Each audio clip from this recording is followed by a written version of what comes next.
अस्सलाम वालेकुम नाजरीन, आप देख रहे हैं प्रोग्राम दी करंट अफेयर। मैं हूं एहसन शहजाद। नाज़रीन, फैज़ हमीद के ख़िलाफ़ बड़ी कार्रवाई जारी है और ख्वाजा आसिफ कहते हैं कि फैज़ हमीद जो है मुल्क के साथ इन्होंने गद्दारी की है और इनको सज़ा होनी चाहिए और फ़ौज की तहवील में है फैज़ हमीद साहब। और अब देखना ये है कि क्या ये मामला कहाँ तक जाता है और साबिक वज़ीर आज़म बानी PTI ये भी इनके साथ मुलविस हैं। और साथ ये भी कहा जा रहा है कि तहरीक लब्बैक के साथ भी फैज़ हमीद के ताल्लुकात थे और मुल्क को नुकसान पहुंचाया है इन्होंने फैज़ हमीद ने। तो आज इस हवाले से बात करेंगे। हमारे साथ आज मौजूद हैं मोहम्मद सलीम भट्टी साहब, पीपल्स पार्टी से इनका ताल्लुक है। इनसे बात करेंगे फैज़ हमीद के बारे में। क्या फैज़ हमीद के खिलाफ जो बड़ी कार्रवाइयाँ की जा रही हैं, कोर्ट माशाल्लाह किया जा रहा है सारा कुछ, क्या ये फैज़ हमीद साहब बच सकेंगे? क्या सज़ा मौत होगी या फिर उम्र कैद होगी?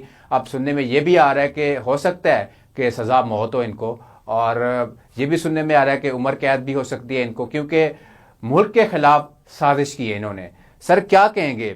एक तरफ से रिपोर्टें आ रही हैं कि जी इनको सज़ाए मौत सुनाई जाएगी और दूसरी तरफ ये भी रिपोर्टें आ रही हैं कि जी इनको उम्र कैद होगी फैज़ हमीद साहब को। ऐसा सब पहले मुझे ये बताइए कि ये जो फैसले आप सुना रहे हैं ये पहले से तयशुदा हैं कि फैज़ हमीद साहब ने अगर कोई गलती की है और उसके अगेंस्ट उनका जो है कोर्ट मार्शल हमारा इदारा कर रहा है, ये एक रूटीन की बात है। हाँ जी, ठीक है ना। कोई भी शख्स किसी भी जगह मुलाजमत करता है और वो वहाँ अपनी ड्यूटी सर अंजाम जब दे रहा होता है तो डेफिनेटली मतलब उससे कुछ गलतियां भी होती हैं और बिलाशुबा मतलब इनसे भी गलतियां हुई। लेकिन इसको क्या मतलब मुझे ये बताएं कि आप पहले से मतलब ये बातें कोट कर देना, मेरा ये कह देना कि जी उनको सजाए मौत होगी, या आपका ये कह देना नहीं जी उनको सजाए मौत नहीं उम्र कैद होगी, तीसरा बंदा उठकर ये कह दे कि नहीं जी उनको 24 साल की कैद मुशक्कत होगी। बड़े दावे करते हैं कि वो क्या ये मुनासिब है? के खिलाफ भी ये भी बड़े दावे करते हैं। अब वो कहते हैं कि जी हो सकता है कि जी दोनों को जी सजाए मौत हो। बानी PTI भी मुलविस हैं और वो उन्होंने मुल्क के साथ गद्दारी की है और फैज़ हमीद भी मुलविस हैं। हो सकता है इनके सजाए मौत हो इनको, वो तो सरेआम कह रहे हैं टीवी चैनल्स के ऊपर। फैसल वाडा साहब माशाल्लाह खुद एक बड़े आदमी हैं, मैं क्या मतलब उनकी बात पे तबसरा करूं अब जो है, तो मैं नहीं समझता कि इस किस्म के तबसरे पब्लिक में मतलब मीडिया चैनल्स पे हाउसेज पे मतलब बैठ के हमें डिस्कशन करनी चाहिए। कि देखें कोई भी इदारा होता है उसकी एक प्रेस्टीज होती है। जहां तक पाकिस्तान आर्मी है, पाकिस्तान की सॉवरेनिटी के लिए पाकिस्तान आर्मी जो है एक बड़ी इंपॉर्टेंट मतलब हैसियत रखती है। तो मतलब पूरी दुनिया में ऐसा नहीं होता कि किसी इदारे का कोई फर्द अगर गलती करता है तो उसको पब्लिसाइज किया जाए या बताया जाए। कि दुनिया में तो लोगों को ये नहीं पता कि अमेरिका का आर्मी चीफ कौन है और रूस का आर्मी चीफ कौन है, यूक्रेन का कौन है, शाम का कौन है, युगांडा का कौन है।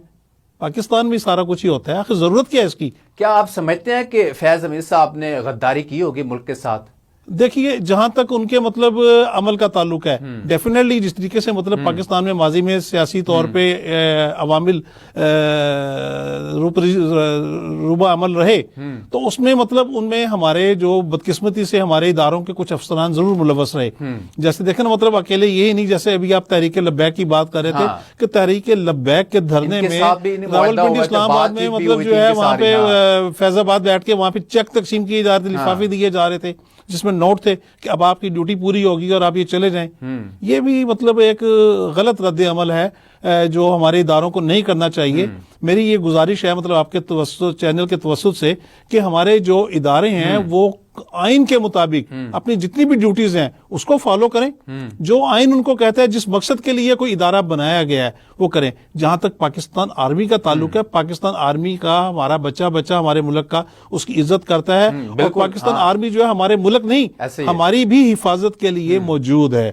और ये देखें कि पाकिस्तान पीपल्स पार्टी की हालांकि आर्मी के कुछ लोगों के साथ शदीद तरीन इख्तलाफात रहे। जुल्फकार अली भुट्टो साहब के जो है वो जनरल अयूब और जनरल याहिया के साथ जो इख्तलाफात रहे, उसके बाद जनरल ज़ियाउल हक ने भी जिस तरीके से मतलब उनके खिलाफ केस चलाया और उनको फांसी की सजा बल्कि फांसी पर चढ़ा दिया, जिसको आज भी सुप्रीम कोर्ट हमारी माफी मांगी और उसने कहा कि नहीं जी, दुनिया भर ने कहा कि जुडिशल मर्डर था। लेकिन पाकिस्तान पीपल्स पार्टी ने कभी फौज पे उंगली नहीं उठाई। हमने ज़ियाउल हक को तो जरूर हरफ तनकीद बनाया, उसकी मुखालफत की, उसके एक्ट्स की। اب دیکھیں ٹھیک ہے نا، جیسے یا مشرف کا دور بھی تھا خواجہ تو آصف اس میں صاحب بھی کہتے مطلب ہیں، میاں صاحب جیسے خواجہ آصف صاحب کہتے ہیں کہ جی بانی پی ٹی آئی ملوث ہیں اس میں، دونوں کو سزا ہونی چاہیے، آلریڈی ان کو سزا بھگت رہے ہیں، آپ کو پتہ ہی ہے جیل میں ہے۔ اس کے بعد بیرسٹر سیف صاحب کا بیان آتا ہے کہ جی فیض حمید صاحب کا اور فوج کا اندرونی معاملہ ہے، یہ اس کو پی ٹی آئی کے ساتھ نہ ملائیں، نہ جوڑیں اس کو۔ دیکھیں جہاں تک تعلق ہے مطلب خواجہ آصف صاحب کا، ماشاءاللہ خواجہ آصف صاحب ایک بڑے سینئر سیاستدان ہیں اور اس وقت ملک کے وزیر دفاع ہیں اور وہ چیف کمانڈر ہیں آرمی کے جتنے بھی ادارے ہیں، مطلب نیوی ہو، ایئر فورس ہو یا بری فوج ہو ہماری، اس کے سربراہ وہی ہیں دیکھا جائے تو آئینی طور پر۔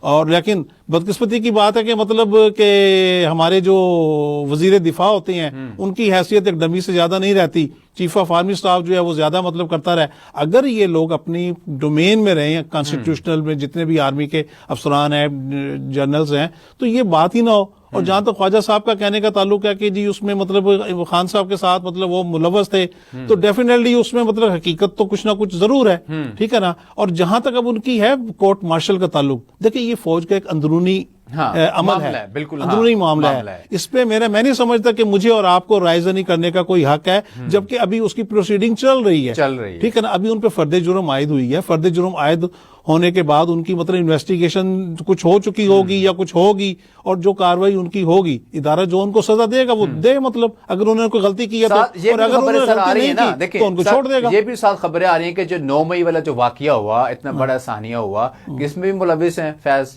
دیکھیں فیض حمید صاحب کی اکیلے کی بات نہیں، بہت سارے لوگ ہیں جو آرمی سے ریٹائر بھی تھے اور آرمی کے سرونگ لوگ بھی تھے، ان کا بھی جو مطلب ٹھیک ہے نا۔ تو اب جب یہ پنڈورا بکس کھل ہی گیا ہے تو اس میں تو بہت سارے پردہ نشینوں کے نام آئیں گے۔ یہ فیض حمید صاحب پر بات نہیں رکے گی کہ آپ مطلب یہ کہیں کہ جی جنرل فیض حمید صاحب کا کورٹ مارشل ہو گیا، یا اگر مطلب وہ ملوث پائے گئے اور ان کو سزا دے دی گئی تو یہ بات ختم ہو جائے گی۔ یہ بات بہت اوپر تک جائے گی۔ پھر اس میں مطلب دیکھیں نا کچھ زمانے میں مطلب جو ہے ہمارے جو موجودہ آرمی چیف ہیں حافظ صاحب جو ہیں، ان کا بھی مطلب عمل دخل کہیں نہ کہیں موجود تھا۔ جب یہ پرانی باتوں جو آپ ادھیڑیں گے تو پھر یہ میاں نواز شریف کے ساتھ اور ان کی حکومتوں کے ساتھ، اور پھر جو ہے یہ مریم نواز صاحب کے ساتھ جو تعلقات ہیں وہ بھی بہت سارے پھر زیر بحث آئیں گے۔ تو میں نہیں سمجھتا کہ مطلب کہ ان باتوں کو، اس میں سیاسی لوگ بھی پھنسیں گے کہ نہیں پھنسیں گے، گرفت میں آئیں گے؟ دیکھیں جہاں تک سیاسی لوگوں کا تعلق ہے، اب آئین میں آپ نے ترامیم کر کے مطلب جو ہے اس ملک کی حالت تو یہ ہو گئی ہے، بدل دی ہے کہ سیاسی لوگ بھی اس میں آئیں گے، وگرنہ سیاسی لوگوں کا احتساب کرنے کے لیے ہماری سپریم کورٹ موجود ہے، ہائی کورٹ موجود ہے۔ آپ ادھر ان کو مطلب کٹہرے میں لے کر آتے اور ان کے خلاف جو کاروائی بنتی تو آپ کرتے۔ انصاف کے اب عملی تقاضا تو یہی ہے، لیکن اب آپ نے مطلب جو ہے مطلب چونکہ کورٹ مارشل تک کی اجازتیں دے دی ہیں ان کے ذریعے کہ یہ لوگ جو ہیں مطلب ادھر بھی مطلب طلب کیے جا سکتے ہیں، تو اب بات آگے چلے گی ڈیفینیٹلی۔ کیا یہ فوجی احتساب کرے گی یا پھر دوسری ہماری جو عدالتیں ہیں وہی کریں گے احتساب ان کا؟ دیکھیں احتساب تو دونوں کو کرنا چاہیے۔